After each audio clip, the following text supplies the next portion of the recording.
And you're very welcome back to episode number 9 of our women's rugby podcast here on FinalWhistle.ie. Railway Union's Aimee Clarke and Galwegian's Stacy Hanley back again to join me to discuss all the thrills and spills of the Energia All-Ireland League Women's Division and, of course, the All-Irish tie that took place in the Celtic Challenge, as all the rounds are now completed there, and we're looking ahead now to semi-finals once we come back. We will have a break now in play this weekend, so no action. So I'm sure both of you will enjoy some much needed downtime once again. Yeah, I'm excited to have a weekend off. Just step away, relax, do nothing. It's Super Saturday in the Six Nations, isn't it? I'm still going to be watching rugby. Like, you can't get away from rugby. I can't get away from rugby, and I can't get away from a bleeding paintbrush either. I need to do that. Amy's still doing all the DIY work, and Stacey, do you end up in Disneyland again like the last time we had a break? I wouldn't say no to it if it came up. Yeah. Me and you book a trip. Get me out of it. That's Final Whistle will book us a trip. Yeah, that's a Final Whistle on tour. Yeah, I'll get on to Ryan, our company airplane, and I'll get on to him there and see if there are any cheap flights going over to Paris in the coming week. But all eyes definitely on rugby this weekend with of course the end of the Six Nations. But last week all eyes were definitely on the big round of action across year competition, of course, in the AIL Women's Division, round 16. We've only 2 games left in the season now, so really getting into the business end of things. We'll start with the game in Crowley Park. Galwegians picking up another result with a 26-0 win home to Tullow, and here are some of the highlights from that one. Galwegians ran out 26-0 winners over Tullow in Crowley Park. Another strong result for the Connacht side to gain momentum ahead of the conference semi-finals. The home side made the perfect start when Molly Starr crossed in the second minute, with Nicole Fowley converting a minute later to give the home side a 7-0 half-time advantage in a very closely fought opening half. The host pulled clear in the second half. Saoirse Lawley scored the first of her 2 tries in the 50th minute, her effort converted by Fowley.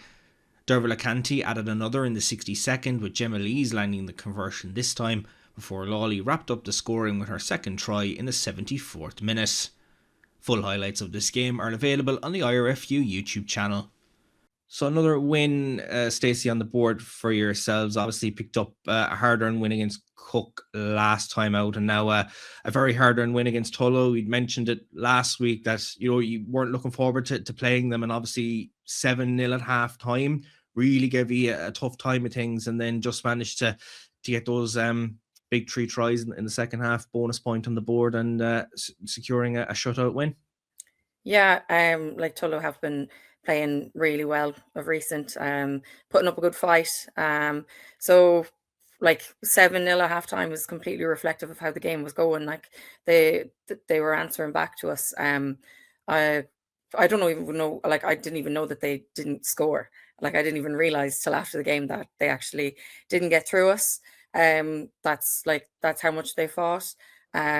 So like absolutely fair dues to them as well. Like we weren't coming into it thinking we'll have this handy. Like we were coming into it thinking this is going to be just another fight, another hard fought match. And I think we just managed to get away with it in the second half. Saoirse Lawley did wonders for us coming off the bench, kind of super sub, where she finished off the kick from Nicole. That was like an unreal try, and then managed to get down on the wing as well. And then Dervla Canty as well came on, and she managed to score a try off a pick and go. And she said afterwards, she said she scored it because she was angry. So I don't know what that means.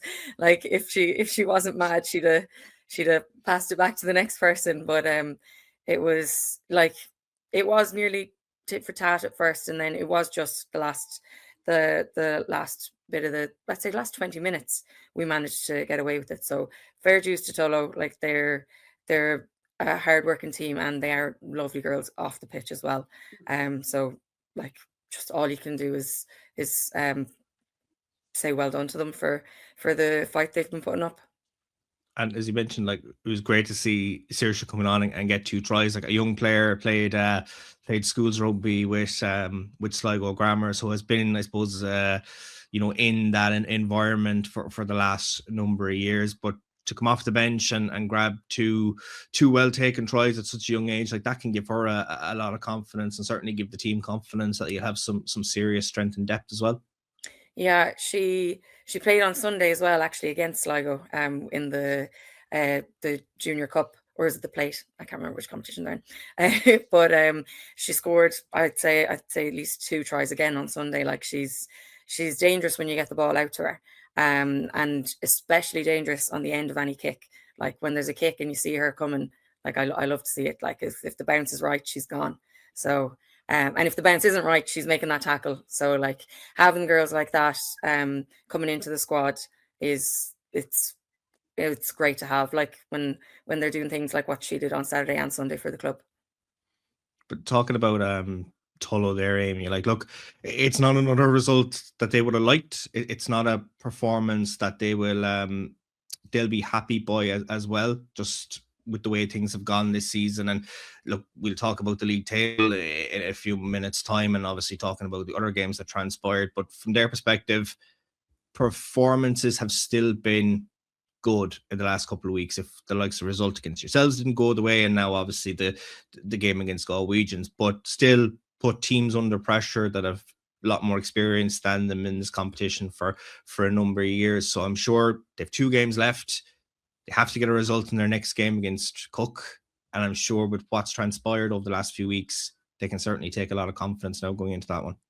I think so. Like if you look at the scores from Tullow at the start of the season to Tullow now, like there's a massive change in what they are. Like they're getting points against top 5, top 6 teams. Yeah, yes, I know that they didn't get a score this weekend, but I don't think it's anything to be disheartened about. I think, yeah, coming towards the game against Cook, it's gonna be like realistically, it's winner takes all. Like somebody's gonna go. Like the result of this game is gonna be like strongly indicating who's going to be going down next season. So I think Tullow will be going out with a fire underneath them, and not to say that Cook won't either, but like Cook travelling down, I don't know. Like both teams seem to be struggling with the numbers and injuries, so I'd say it'd be very tit for tat. But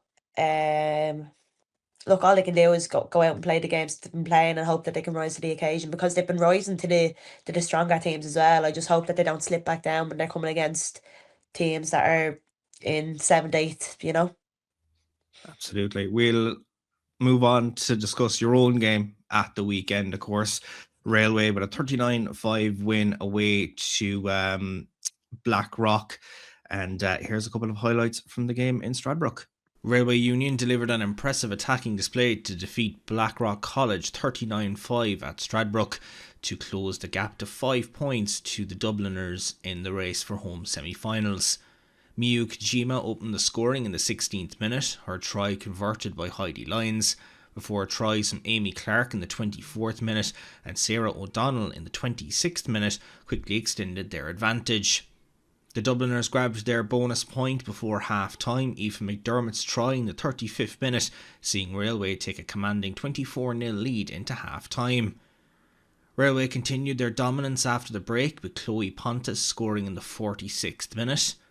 Blackrock would get on the scoreboard on the hour mark as Andrea Murphy crossed for their opening score, but Railway finished strongest, with Quiva O'Sullivan-Roach crossing in the 78th minute and Sarah Minnelli crossing just 60 seconds later to seal a very impressive and a statement result for Railway Union. Full highlights of this game are available on the IRFU YouTube channel. So Railway continue their unbeaten run. Blackrock's comes to an end, and with the battles now of the top 4, you've got a big win, Aimee, to close the gap to Blackrock, to try and pick up a home semi-final now. And I'm sure from your own perspective, that was a big confidence boost after the defeat to Blackrock to start the campaign off. Yeah, look, I think we started off on some unsteady footing at the start of the season, and slowly we've been gaining and we've been learning and we've been building and putting bricks on top of bricks and starting to keep that foundation. And I think out of the blocks on Saturday we were really, really good, and then the second half we kind of just petered off a little bit. But like in fairness to Blackrock, like it was a really, really enjoyable game. It didn't feel Like the scoreline doesn't reflect how the game was. Like it was very, very much tit for tat. Lisa Mullen playing in 10, like, peppering kicks on us as well. Dorks peppering kicks. Both wingers flying up and making tackles. Andy getting in the try, you know. So it was a really, like, it was a hard fought game. It was really enjoyable. Like, it was one of the games that I was playing with a smile on my face the whole time, even though I was looking for the defibrillators on the sideline and any inhalers going and nearly looking for CPR at some stages. But, you know, like, it was a really, really good game to play. And I think, to be honest with you, I think Blackrock are in the better position now because they have a lot of learnings for when it comes to the semi-final. Like, I've said it before, it's all well and good winning these games, but the games you actually learn are the games you lose. So I think they're in a better position now coming into who they're playing Belvo next weekend, and they'll have Bows to follow them. Well, not next weekend, but the next game, and then Bows the final game before the semi-final. So I think they're in a really good position to start learning and to start really, really challenging themselves because, like, like you can see from the scorelines, they haven't been super challenged in the last few games. Like, and let's say chest infection aside and one working lung aside, Yeah. great kick from Heidi to find you on the wing and just managed to catch it and barrel your way over, and a big score, and you got plenty of good scores and a lot of different people getting on the score sheet as well. So I'm sure, look, that just breeds confidence into a team when you can get a lot of different people getting a couple of scores. It's not just the same couple of things that teams might say, okay, we're going to have to watch for this, that you have those other weapons in the arsenal to get yourself scores. Yeah, look, we're lucky enough to have people in positions to be able to score all around the park like that. My try, it was funny. Like, so we had Quiva and Aoife Mack there beside us, and so the kick came across, and I called Amy's. Nobody knows me as Amy. My nickname is Browse, so I called Amy's, and then Quiva said to me, she was like, I didn't know who that was. I thought it was one of the Black Rock girls, and I was like, oh no, someone's after coming and getting it. And I was like, no, I was like, my name is Amy. And she was like, I didn't know that. And I was like, brilliant, that's fine. So it was good. And now, in fairness, before the start of the game, I was feeling really, really, really crap, and it was kind of 50-50 whether I'd start, never mind whether I'd play at all. So you can see there's a big cheer and celebration. So it just shows, like, how fantastic all the girls are, and the girls are just happy you scored. It doesn't matter if they scored it or someone else scored it. They just love playing together, and it's fantastic. You know, I really, really felt strong together that day. You know, You have to wear a name tag to the next training session just so everyone knows exactly who you are. I know. My brother, my two brothers, and my sister, niece and nephew came to the game, and one of the girls comes up to me after. She goes, "There's 4 people that sound exactly like you. It's the weirdest thing in the whole entire world." I was like, "Yeah, that'll do it. Yeah, we've got an easy recognizable accent."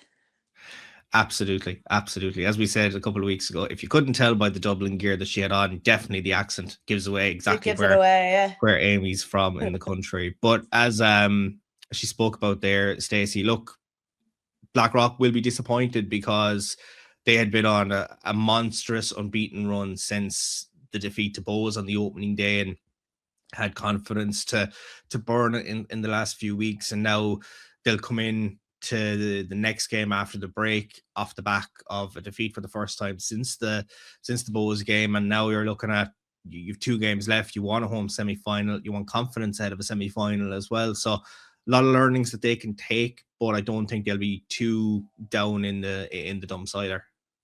Yeah, like, absolutely fair play to Railway. Not a lot of teams are putting scores like that on Blackrock. Like, you know, last week we were saying looking at the scores was like looking at their team sheet, whereas this week only the one. Like, so fair play to Railway. Like, obviously just really hard to crack. So Blackrock, they will be disappointed, but I think, like, Amy's right when she says that at least they can come away with learnings. Like, if you look at Wolfhounds, how many weeks ago losing to was it Britain Thunder they lost to, like, they came back the next week with a vengeance because they wanted to prove that that's not like them, that's not the kind of performance they usually put out. So I think Blackrock will be the exact same. They'll be able to just pinpoint their areas and what they can work on, and they'll come back the way they have been. So yeah, I think that, like, again, just absolutely fair play to Railway for that score. But Blackrock we know what they're capable of, and I think they'll be able to step it up again. And like no better team than Blackrock to turn things around and come back with an absolute hunger when it comes to wanting to get the results. From that all top four clash course, we had another one in the capital on Saturday, and that of course was Old Belvo against UL Bows. Bows winning 41 points to 22 to keep their unbeaten streak alive. Bows again, guys, just doing what Bows do well, Aimee, and not another happy day out for Belvo. They got a good few scores on the board, but just couldn't match what the Red Robins put up in the end. Yeah, and look, I'll be honest with you, like it's not a surprise to me that Bows won. Or like all credit to Belvo, like putting 22 points on Bows, like that's no easy feat. I think but like Bows have just been untouchable this season. Like they've been absolutely fantastic, and like having the likes of Lucia Lynn back as well, and her dotting down as well. Like it's, you're gonna see players coming in and out now since the Celtic Challenge is kind of coming to closing its doors. Like, but yeah, they're like just fantastic. You see, it's like they just, it's the same as what we were talking about with Blackrock. You look at who scored, and it's like looking at their team sheet. Like they're getting tries from all over the park. And you've seen from a few of their tries, if you can see before the camera turns back to the halfway point, that like their forwards are just, they're lethal in that 5 meters between the try line. Like it's it's like standing in front of a truck and hoping that they press their brakes, and these brakes aren't working with them forwards. Like they're gonna go through you. So I think like for Belvo to come away with the losing bonus point, I think it's a massive achievement for them, especially looking at last week with losing against Wicklow. So I think they came back with a fire underneath them, and like really, really were gearing for this game. And like you can see that in the scoreline. Like it's a really good scoreline for them. For anybody to be playing against Bows, that's a good scoreline.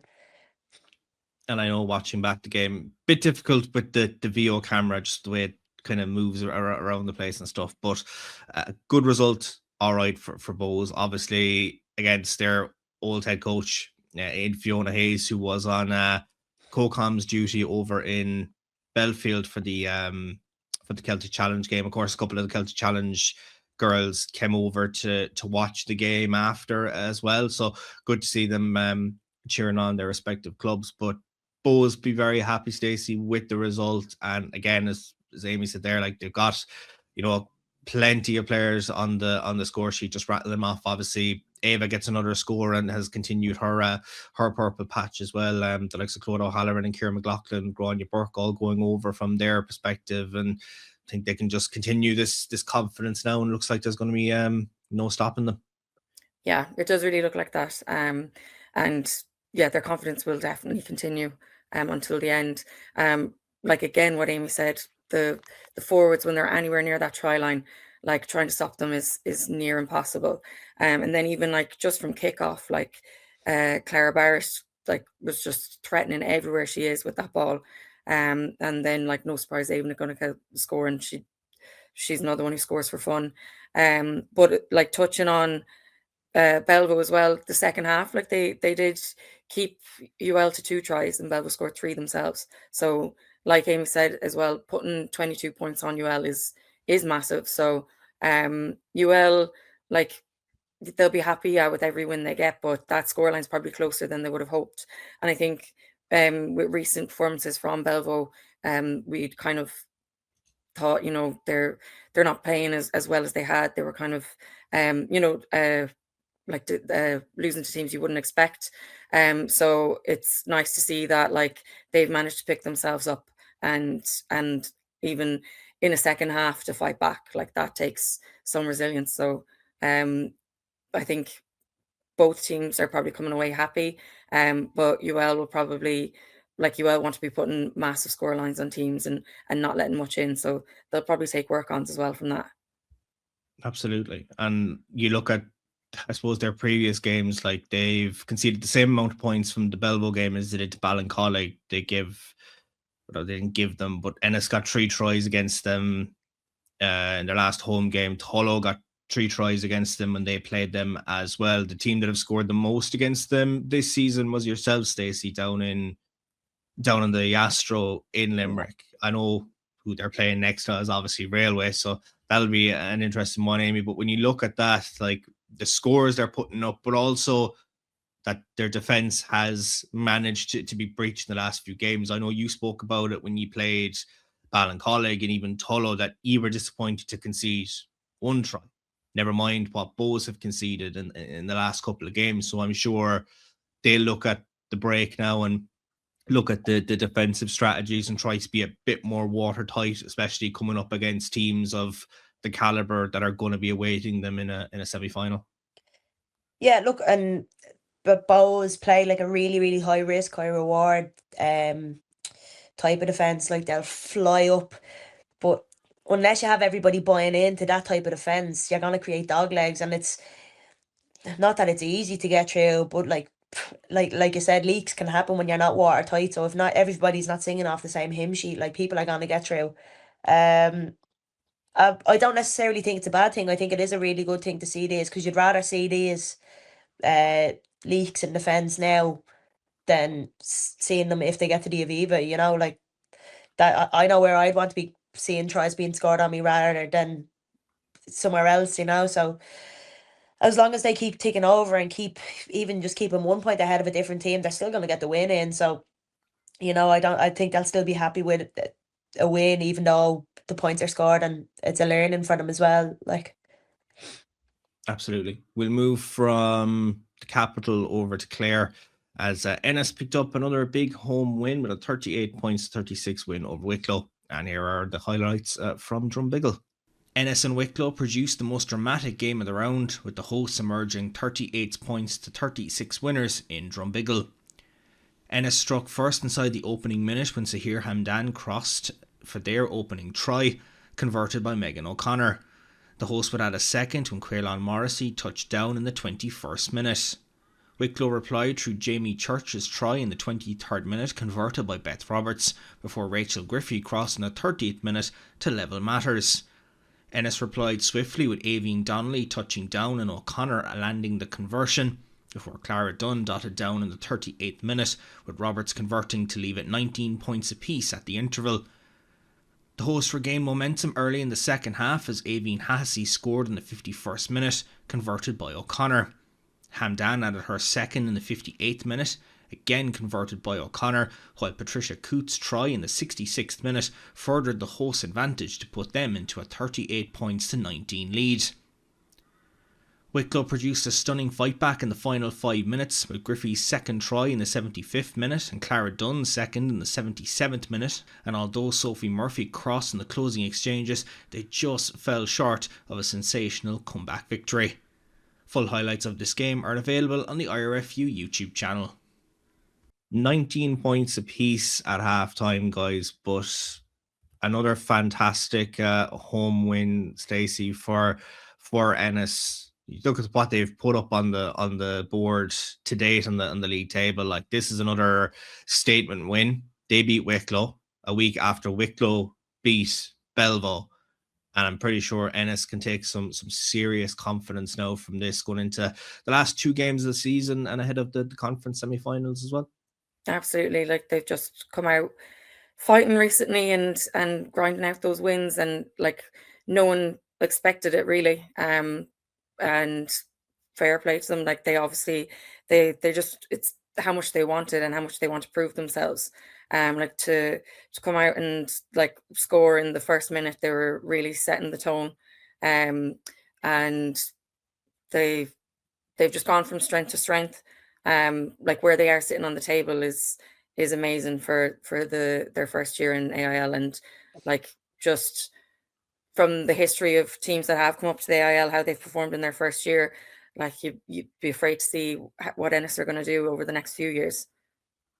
And while it was fairly, tit for tat opening half, Aimee, between the two of them, Ennis come out of the blocks the better in the start of the second half. Sahir Hamdan getting her second try alongside Aimee Hassey and Patricia Coote getting scores, and suddenly you're Wicklow looking at a very big lead. But all credit to, I suppose, Wicklow for the way that they managed it and came back. Maybe the score is coming a little bit too late in the end, but all credit to Ennis as well for weathering the storm and trying to limit them and come away with the result.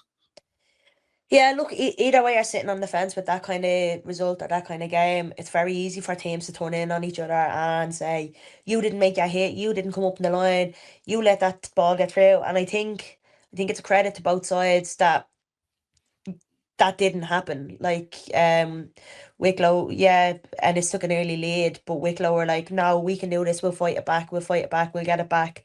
And got it back in the last few minutes, and it was like unfortunate to see like it be 36-38 because look, it's hard to see any team lose and stuff, and it's great to see every team win, but I think it's a real credit on the girls that they kept their composure. And like, yeah, when Wicklow came hammering back, they weren't going to let it be easy tries that they scored, and they weren't easy tries that they scored. So I don't know, I think Ennis would have been very disappointed with another draw on the board, especially after getting a draw against Belvo. So I think they did everything in their power to make sure that didn't happen, and it didn't happen. So credit to them. But I think Wicklow just need to dust himself off and come back into the next game and just water off a duck's back, forget about it, and just keep going. Because like any way that ball could have bounced, it could have been a completely different result. So it's sometimes just to look at the game.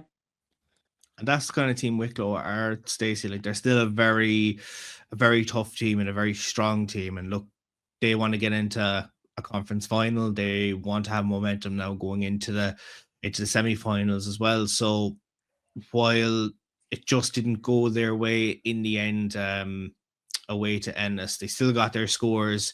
And I suppose defeat is only a good thing to fuel you for trying to turn things around, and you'd rather have lost at this stage than a semi-final in a few weeks' time.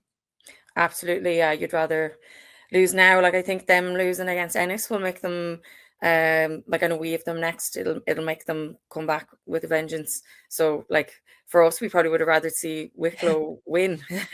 They'd probably go a little bit easier on us, but like, to get the 3 tries in the last 5 minutes, obviously then it coming down to the kick, like, that just shows like that they just don't give up, like to the very last minute.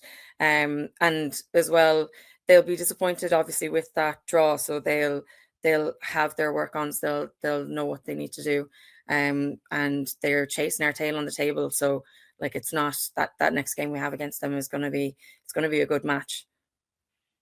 Yeah, and like, looking at the league table, obviously it's a good result for yourselves because it gives you that little bit of a breathing space between them and yourselves in the table. But yeah, the momentum that they're going to have now, and they're going to want to turn it around. So that's going to be a quiet afternoon, said no one, the next time out that you're playing them, for sure. Yeah, really looking forward to that. It'll be fun. I'll be kicking the ball out like as quick as I can. Stacey's going to take all the kicking duties. Yeah. In 80th minute onwards, obviously. Only, yeah. To be fair, you did showcase your kicking ability to boot the ball into touch in the last couple of stages on Saturday, like, so. And that was honestly lucky, because usually when I kick, it goes behind me. So for it to reach the touchline, it was a prayer, a blessing. Yeah.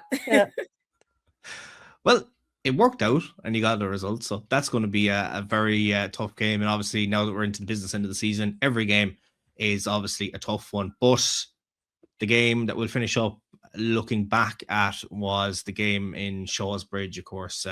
Cook at home to Ballincollig. Big result for the Cork side, winning 24 points to 19. And here's the highlights from Shawsbridge.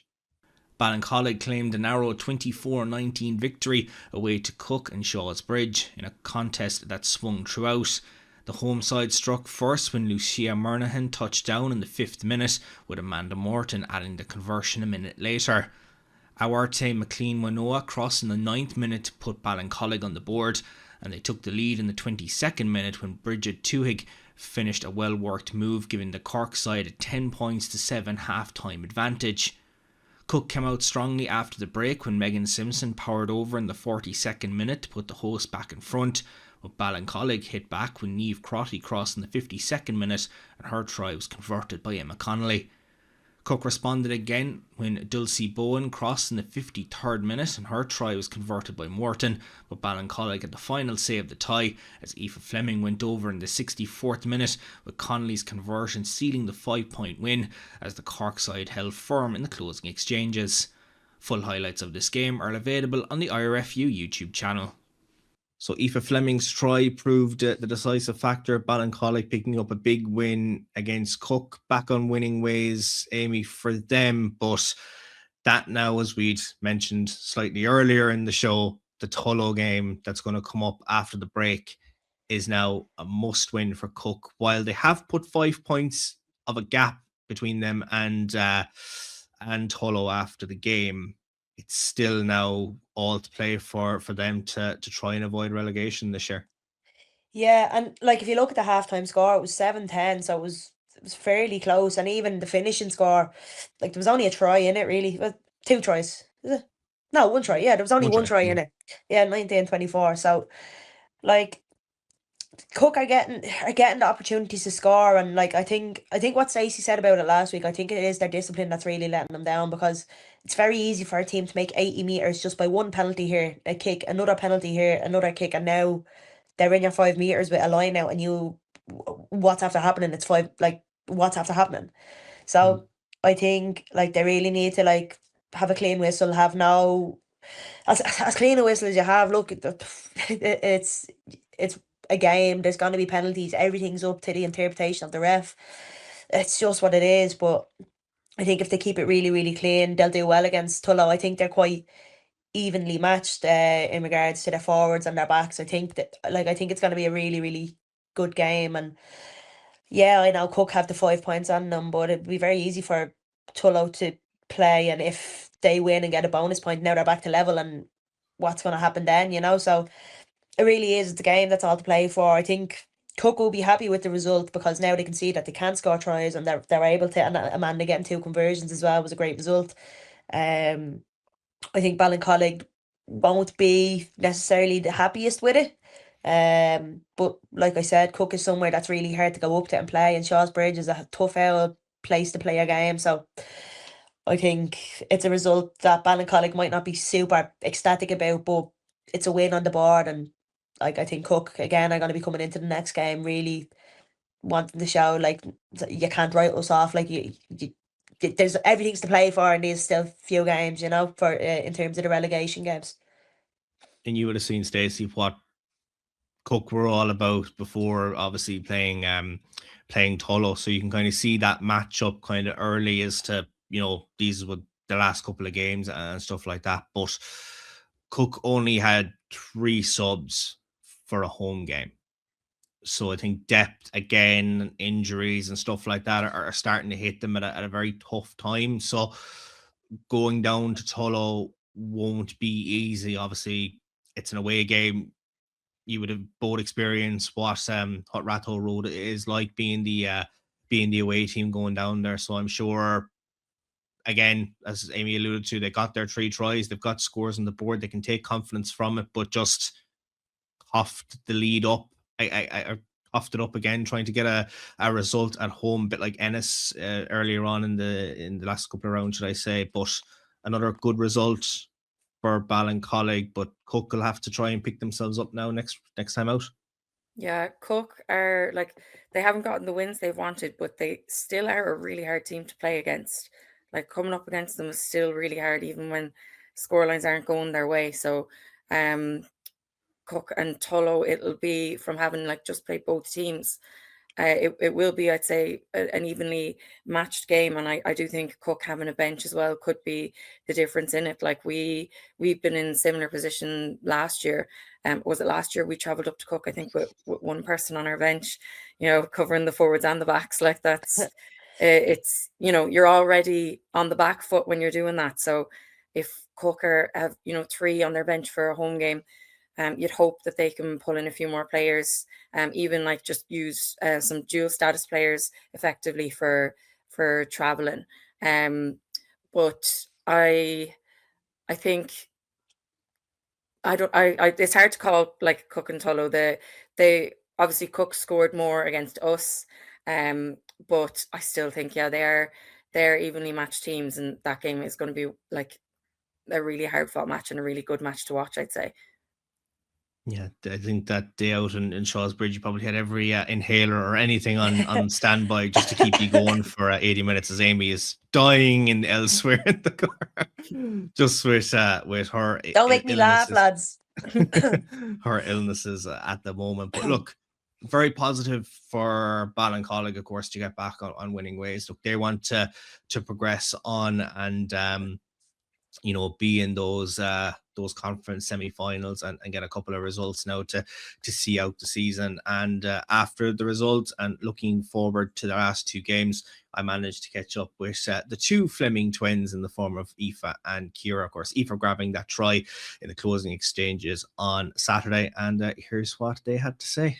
And you are indeed seeing double alongside me, of course. I have the two Fleming twins, and of course Aoife and Ciara from Ballincollig. Had a great performance last weekend, girls. I suppose, Aoife, I'll start with yourself, grabbing the try that secured the victory. I suppose, how important was it to return to winning ways last weekend?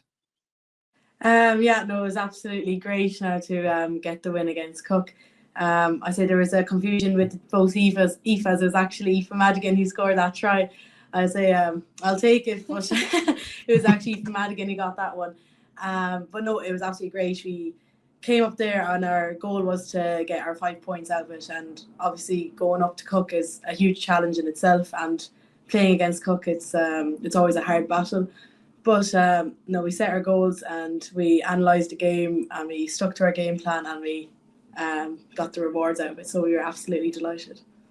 I'm sure it's more a case of mistaken identity with the two of you rather than the other with Aoife and the team. But look, we've credited you for it, so I think you're going to be happy to take the try going forward. Yeah. But just in terms, Ciara, of the momentum and the mood that was going into it, I suppose, look, you had a lot of tough results before it. Obviously, the win at home that wasn't quite at home, that ended up being moved to Feathered. Obviously, the two of you were probably delighted to be playing it in Feathered, but I suppose just to get back there now with 2 games to go, just have a win on the board, it's certainly a bit of momentum now going into the conference semi-finals.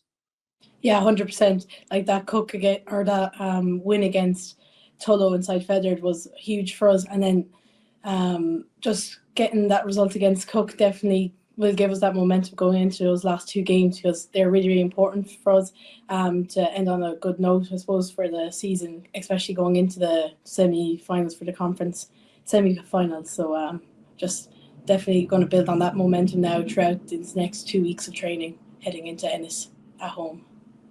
And I know that you guys obviously started with the rugby club in Feathered, so to have the game there, obviously from a travel perspective, to move from Ballincollig all the way to Feathered was probably a nightmare for a lot of people. I'm sure you were delighted. Yeah, sure. It's only about 40 minutes away from home, so I suppose it's less of a trek to Cork. But and it was good. At least the match could get played, and I know the weather conditions weren't great, so at least there was an Astro available for us. And I suppose it was a bit more of a fast-paced game then, which I suppose suits us to the ground, Ballincollig. So it was good. At least it was played, and we got the result we wanted to. And I suppose, Aoife, like, I know you both made your debuts in that same season, I think 2 seasons ago now, but Ballincollig have always been, fighting to get up the league tables. I suppose results last year didn't go the way you would have wanted, and in your debut season as well. But, be looking forward now to a semi-final on the horizon. I suppose it's something that you want to, put your best foot forward now in the coming weeks and try and fight for a bit of silverware. Yes, 100%. That's at the start of the season we set our goals, and the conference semi-final was 100% one of those. I know 8th place on the table for us isn't where we ideally would have wanted to have been, but we still have the chance now to be into the semi-final, and we are going to take that with both hands and give it our best shot. And we're absolutely delighted, and we're going to put our best foot forward for it. I suppose with Ballincollig now this season that we've had a switch up of coaching staff too. So we've been lucky in taking everything on board with that. So we're kind of trying to play a new style of game, and it's paying off for us now. It's taken a while, but now we're on the better side of it, and we're trying to build up, I suppose, on our momentum from the win this week and playing our next 2 games, hopefully getting a good performance out of both of them, and then driving on to the semi-finals. And from that as well, like your last 2 games are going to be against teams that are in that conference side of house. Like you've the home game with Ennis, who've been a very strong debutant this year, obviously beat Wicklow at the weekend as well, who are another team that you could end up facing in those conference semi-finals or conference games, should I say. And then you're finishing off the season with a trip to Galwegians, who, if things stay the same, you'll meet in the semi-final going off the placement. So I suppose it's great to have those 2 games to end the season when you are going to be playing against that caliber team. 100%, yeah. I suppose we've played Galwegians already at home this season. I suppose we were kind of unlucky not to come out on top maybe by the end of that game. We were really proud of our performance that day, but we were just kind of on the bad side of the result, I suppose, towards the end. But no, we've a chance now to show ourselves, I suppose, again against Galwegians, our last game of the season, and really put it up to them and just be in a really good position then in the semis. And I suppose here you've had a couple of very close games this year. Like you look at that Ennis game that you had down in Ennis at the early stages of the season, could have gone either way, just didn't go the way you would have liked in the finish up. And I suppose there was a couple of other results that just went away from me as the season goes on, but I'm sure lots of learning curves that you've taken, and just trying to put the best foot forward now for these last couple of games and then heading into those semi-finals as well. Yes, 100%. Like these last 2 weeks of training are going to be huge for us, building on just say the performance from Cook, and then analysing the games from Ennis, analysing the games Galwegians had, and just bringing that into the next 2 weeks of games. Definitely been unfortunate with a few leaving a few points away and missed opportunities, but we're definitely going to be focusing on those and trying to input those into points now for the next few games. I'm sure as well with injuries and stuff, it's nice to have that rest period that you can get players, right for that next game. But after coming off the back of a win, I'm sure momentum, you'd rather be out on a pitch this weekend than to wait another week. Yeah, no, 100%. But no, it's always good, I suppose, in a bit of a rest week. But no, we're all raring to go, and we're really, really looking forward to our game now against Ennis in 2 weeks' time, just so we can just really show ourselves, because I feel like it was definitely a game that we've left behind us. There's a few games that we felt that way, but it's our chance kind of to prove ourselves and just have a good performance. And from a lot of people might know that there is another Fleming sister that you've played with in Ballincollig, and you've started rugby kind of fairly early. I know she had started, and then you guys picked it up, and all of a sudden you're all playing for the same club in the AIL. So for people that don't know, I suppose, your story, Aoife, maybe tell the people a bit about how you started playing rugby and ended up in Ballincollig. Yeah, well, our older sister Caitlin, she started it when she was in school. So she went to Cashel when they had a girls' team. So then me and Ciara said we'd give it a try, I suppose, as well. So we went to Feathered, and we just started from there, and we absolutely loved it. And then under 15, we moved to Carrick and Shore when our sister moved there, and then our mother got involved in Carrick as well. She was the women's officer there, so we just all followed suit, and we absolutely loved it there. We played under 15, then it changed to under 16, and then to under 18, and we kind of kept the same kind of group of girls all the way up from 15s to 18, so we were so lucky that way. Then I suppose under 18 we were joined, it was Carrick, Thurles, and then there was a few kind of Dungarvan Feather girls as well. So we won then the Munster Cup 2 years in a row, so we were absolutely delighted with that. And then that just kind of started, I suppose, our journey then. Then we kind of were lucky enough then to get onto the Munster under 18 squad for 2 summers, which we absolutely adored that team and everything as well. And then we did a bit of Munster Sevens, and then we both moved on to the Munster senior squad. So we both got onto the squad this season, which we were absolutely thrilled about, because we've been trying for so long. And yeah, so I got then my first cap then this season as well, so I was absolutely delighted with that. And yeah, so that's kind of it so far. But then we do a bit of coaching as well. So we helped out in Carrick when we were there, doing the give it a try and stuff like that. We're both now, we did the Munster Sevens as well for the last few years. So the Munster Under 16 Sevens, so it's absolutely great. And we're both now coaching inside the Ursuline Girls' School, secondary school. So we're both coaching the Junior Cup teams. So they're now into a Shield final, the junior girls. So we're absolutely thrilled with that too. Happy out is right. I suppose, like, Ciara, to have a sibling on any team, and obviously, as you mentioned, Caitlin's played a couple of games this year, but just hasn't been involved in the last while. But when you have Aoife alongside you, and you're both been in the Munster setup, and I suppose playing a lot along, like, has it been great just to have each other in the same team, kind of in the same positions? Or if results don't go your way, is it a fairly vocal journey back home? No, 100%. I love playing with Aoife. Like, we played the exact same style of rugby. So like, if I had to give a tip on, I know she'll be there. We've just played together since we started. So I know last year I was out with my ACL, so Aoife had to battle on by herself. So at least I'm back now this year, and we're both flying and playing together again, which we're delighted about. But I suppose there's a bit of twin telepathy going on maybe on the pitch, or if a ref doesn't know, there's two of us, then he'd be inside looking around, geez, number ones are all over the place, or number two. Then he'd go to scrum time, he's like, oh geez, there's two of you. But it's funny anyways. It's good playing with your sister because it's easy to play. And when Caitlin then played this year, then she played a few games, so it's great having the three sisters on one team. So we don't kill each other too much. No, we get along well, so we're fine.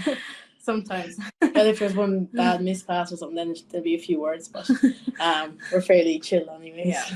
Yeah, I'm sure that's just the case with any sibling rivalry. Yeah. But I'm sure if look, the two of you would love to see the rest of the season now go away in a positive light for Ballincollig. But I'm sure, look, it's just take each game as it comes now and have this little bit of a break period, do a couple of training sessions, then go back into next week and get ready for that home game with Ennis, see what way that game goes, then go into the game with Galwegians, and then see whatever way the table looks for that semi-final. Yeah, 100%. It's just about building performance each week, just getting in good training every week, just building on what we have already, just the foundations, and then just consistently getting better is what we're going after. That's kind of our goal, is just to continuously put out good performances that we're proud of. Perfect. Well, we'll have to wait and see what way the action returns and what way those results go for you. But guys, thanks very much for both coming on the podcast this week, and the best of luck now for the rest of the season. Thanks a million, Diarmuid. Thank you. So we'll take a look at the league table after a frantic round 16 of action. UL Bows top on 79 points, second place Blackrock on 70. Railway, of course, closing the gap in third spot now to 5 points on 65.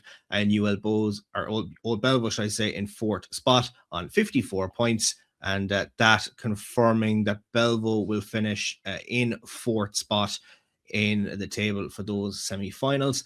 In fifth place, Galwegians with 41 points. Wicklow in sixth on 37. Ennis in seventh on 32, and then Ballincollig with a big result at the weekend, putting them on 21 points in eighth spot. Cook in ninth, they're losing bonus point, having them on 8 points. And then at bottom place, Tullow with 3 points, bringing up the rear there in the table. And of course, no round of 17 fixtures until the following week. So we'll be back to preview all of that in next week's show. But not only did we have a big frantic round of Energia AIL action, obviously with Men's Six Nations as well for rugby aficionados, we also had the Celtic Challenge taking place at 3:00 on Saturday, Wolfhounds against the Clovers. Lots of things happened in the game. We'll touch on one of the moments in a few minutes' time, but main thing was big result for the Wolfhounds, Stacy, against the Clovers. Another derby win for them. Top spot in the competition secured now ahead of the semi-finals in the Dexcom the week we come back. So they'll be lot of confidence after that, especially when they had that little bit of a blip over in Wales weeks earlier. Yeah, they'll definitely be happy with that score, like putting 7 tries on the Clovers, and obviously Clovers are the next team on the table. So having beat them in the first half of the season, I kind of fancied Clovers to come out and like say, okay, this is our turn, but Wolfhounds shut that down, like just score after score. Now it's kind of in the same pattern as well for the Wolfhounds. I feel like they get really far ahead, and then the second half they dip a little bit, and they kind of concede a few scores. So it was kind of the same thing. Half time was, I don't think Clovers had scored. So then to come back and finish on 20, Clovers did well to keep in the game, but like Wolfhounds just kind of untouchable the last while. So yeah, just like those players are in flying form coming into the Six Nations. Like a 36 points to no score lead at halftime is a serious thing for the Wolfhounds. And we've spoken about, like, calling out the Blackrock scorers or calling out whatever score. It's like you're going through the team sheet. Like you go, Grace Moore gets their first try. India Daly gets their second try. Then Niamh Marley goes over. Then India Daly goes over for her second try. Then Erin King goes over, and then Robin O'Connor goes over. Obviously, Dan O'Brien adds 3 conversions as well in the first half. And from their perspective, Aimee, like that was just as dominant an opening half from the Wolfhounds as we've seen against a team as well like the Clovers, who of the top 2 sides in the competition. Like that's just a serious statement of intent already. Yeah, it's a fantastic result, but I have to completely agree with what Stacey's after saying. Like it's like they're a first half team, like it's all well and good getting 36 points or scoring 36 points in the first half, but if you can do it, that means the other team can do it as well, and I don't think they can rest on their laurels with being a first half team when you come to semi-finals in 2 weeks' time and hopefully finals. Like, if you switch off for the second half, like, who knows what's going to happen. You have to be consistently scoring, and like I think the last score that the Wolfhounds got was in the 48-minute, 49th with Dana kicking the conversion. It's not good enough. Like, and like, I know it's all good and well and good for me to say here, but these players are contracted players and they're playing at the highest level, and one of the only cross country games that's not international. Like, it isn't good enough to only be scoring in the first half and getting 1 score in the second half, like, and like fair plays to Clovers getting 4 tries in the second half and bringing it back to like, I know it was still a 23-point game, but like they scored 20 points in the second half. Like, if it had been flipped the other way around and you only looked at it, it looks like it was 2 different games. It looks like Clovers won the second half, Wolfhounds won the first half. I don't know. It's just, I think it'll be really something that they'll really, really need to look at coming into the semi-finals, because they've Thunder, don't they? They've Brighton. Mm-hmm. Brithan. Brithan Thunder, yeah. Yeah, like they're not going to switch off in the second half, and they're going to be on for the first half as well. Like, they've had consistent good scores and consistent good results as well. So I think Wolfhounds really need to switch on and switch in, and if they get a 40-point lead in the first half, to say, right, we want to get an 80-point lead. We don't want you to score nothing, and we're going to double that again. Like, and look, the caliber of players is absolutely fantastic. So I really, really do believe that they can do it, and that might be why I'm sounding so harsh now. But like, I think they can do it, and I just think that they need to think that they can do it, and not just sit down and say, right, Grant, we have this comfort blanket of 36 points. Like, it's fine.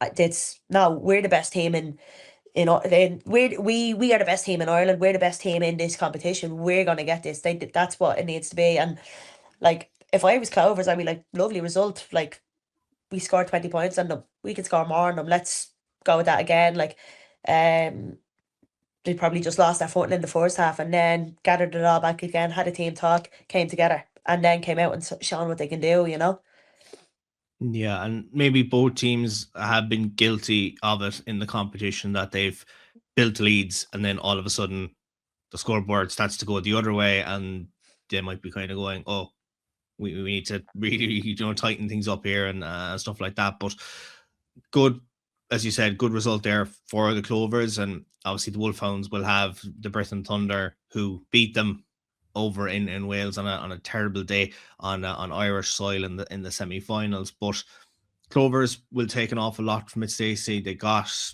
their scores when they needed to. Bevan setting the pace. I have a water bottle here. It's just her face is just on it. So I was like going, well, it's almost like I just had to mention that score, but like an influential player for them. And obviously Anna McGann getting 2-1s as well. So all Connacht to talking about, and then obviously Katie Whelan getting a try for them as well. So big second half from them, but I'm sure while the Wolfhounds will look at it that we need to sharpen it up in the second half, the Clovers will be saying we need to put in an 80-minute performance now the next day.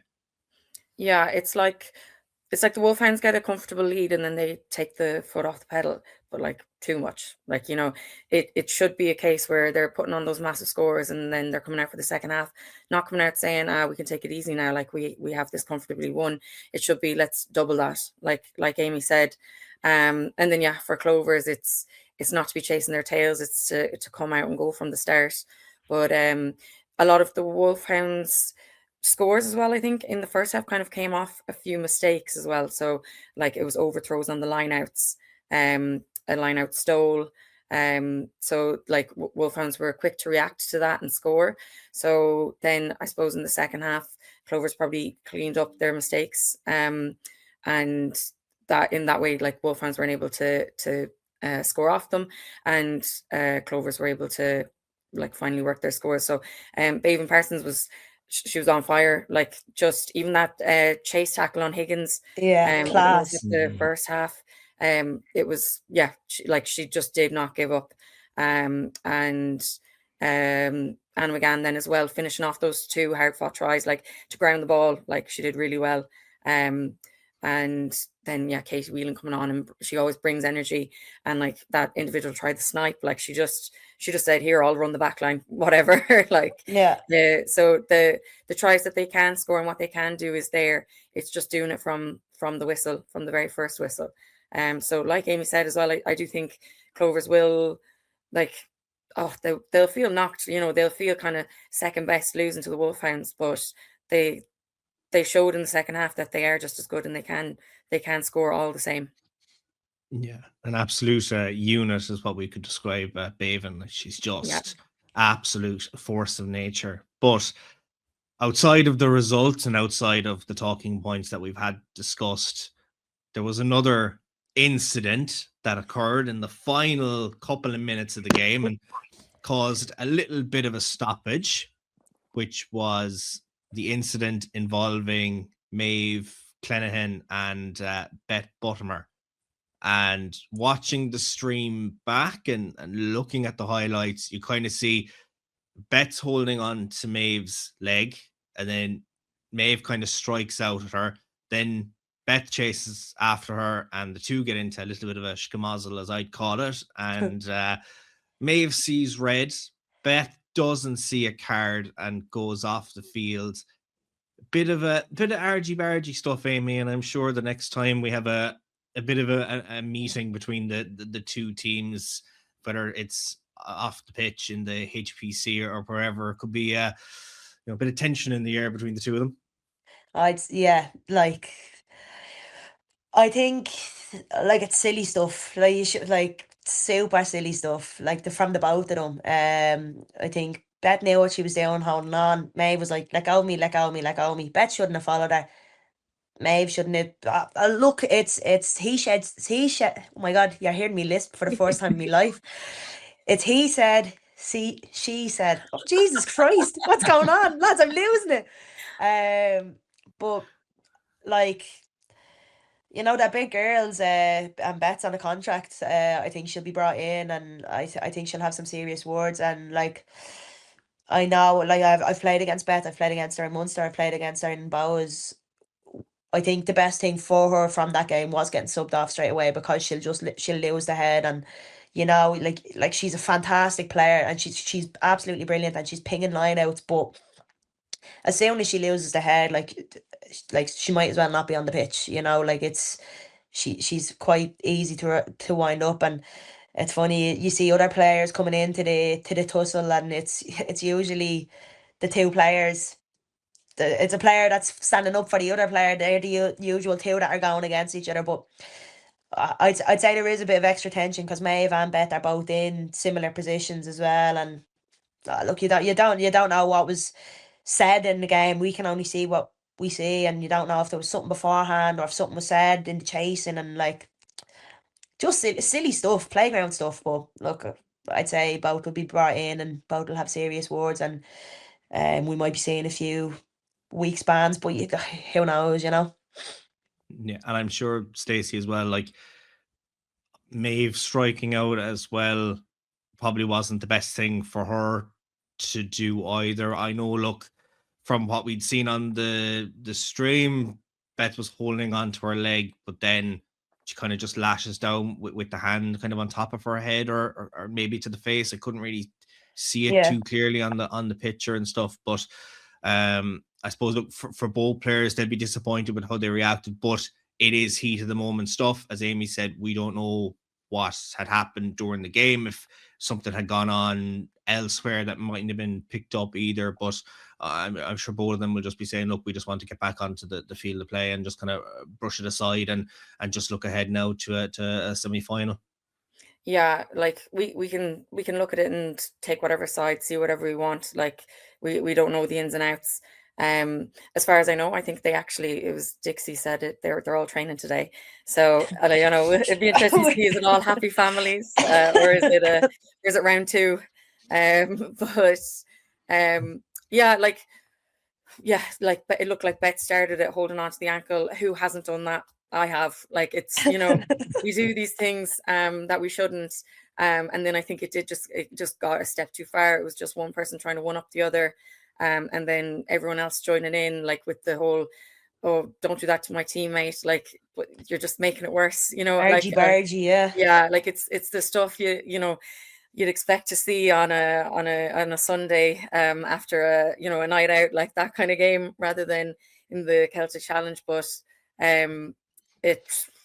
like, I'm sure there'll be scoldings given, and it is like, yeah, I suppose it just shows the passion, like, and how much it means to them as well. Like, they are in the same position, so obviously there's going to be tension there. They're going to be like fighting to prove who's better, and they've both been playing really well for Clovers and Wolfhounds. Like, they're both scoring similar types of tries. They can both ping a ball into a line out, so it's going to happen. And look, hopefully it'll just like brush under the rug, move on. Like, that's like, they'll learn from it, hopefully.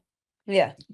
You can't beat a bit of passion and stuff like that, when it comes to obviously fighting for the positions. As you said, look, it's everyone wants to be on that Six Nations team. Everyone wants to start. Everyone wants, the same thing. And look, it is what it is. We've seen it, and look, we'll move on from it. And the semi-finals coming out of it, we'll see, as we said, Wolfhounds against the Brighton Thunder, and then the Clovers against the Gwalior Lightning. So Irish and Welsh ties 2 weeks, should I say, after Ireland, and Welsh ties in the men's Six Nations. So that'll be something to look forward to. Of course, both games in the Dexcom on the 21st of March. I believe we haven't got details yet on the kickoff times for both.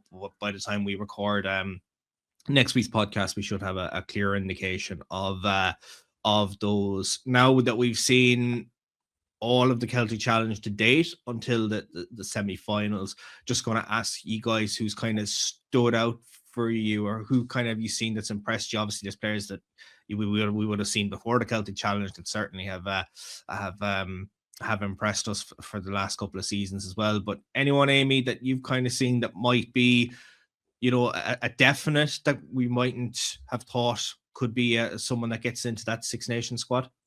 I'm gonna hop in before Stacey does her iconic pride, and then I'm already everybody take a guess at who I'm gonna say. Like she's been absolutely fantastic. Just to be clear, we're talking about Jemima. Just to clarify, in case anybody doesn't know who we're talking about. I think she's been world class. I think she has been absolutely outstanding for the Clovers. and I'll be really, really shocked if we don't see her get a cap this Six Nations. I think she has been outstanding. That's probably who I'd go with from the Clovers. Also, it's great to see Kay Flan back. Starting this weekend, last weekend. I think really highly of her. I think she's fantastic as well. So I'm delighted to see her. And I know she's been knocking at the door. So hopefully this might just be the season for her to kind of come through. I know she's been struggling with injuries, but like I'd be really hoping for it. And then looking at the Wolfhounds, I think it's been really great across the board. Like someone I think that might not have played a lot of games but has played a good few of them is Niamh Marley. Niamh Marley is an absolute diamond on and off the pitch. She came to rugby rather late. She's a GAA player, but she is fantastic and she's so eager to learn and just wants to be better and wants to keep playing. And like again, another player I think really, really highly of, and I'd be hoping to see in green this summer. If not, I'd be definitely hoping to see her coming soon enough. You know, she's gotten a cap with Ireland Sevens and stuff, and I really think she's knocking on that door. So they'd be the two and a back and a forward, you know, just to make it even. Like, and obviously, as we had heard from Stacey previous on, if Jemima doesn't get called up into the Ireland squad, yeah, her hand will be eaten for the Six Nations. But anyone else, Stacey, that's impressed you outside of the well, we let you mention the Connacht peeps. Thank you. Well, now, so this one's been playing with Galwegians, but not Connacht. But Niamh Murphy's been unreal in centre as well, and I think she really has held down that position. So I would love to see her getting a shout, even if it is off the bench. Like, you know, just she's so young, getting your foot in, be unreal. She's played so well.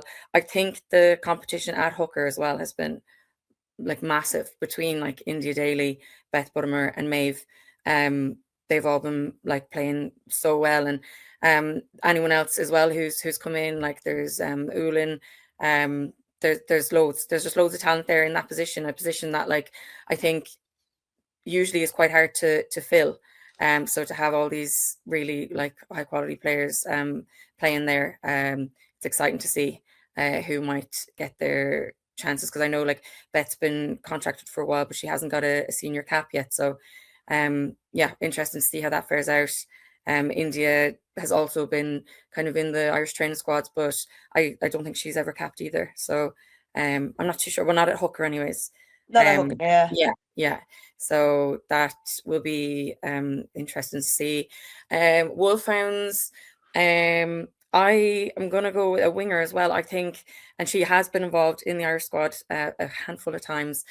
Katie Corrigan, I think her getting called back into after performing really well with Belvo, she's played really well for Wolfhounds, and she's so good at finishing off a try, being on the end of a kick or just running it in. I found her really impressive. So they're kind of my few that I can think of.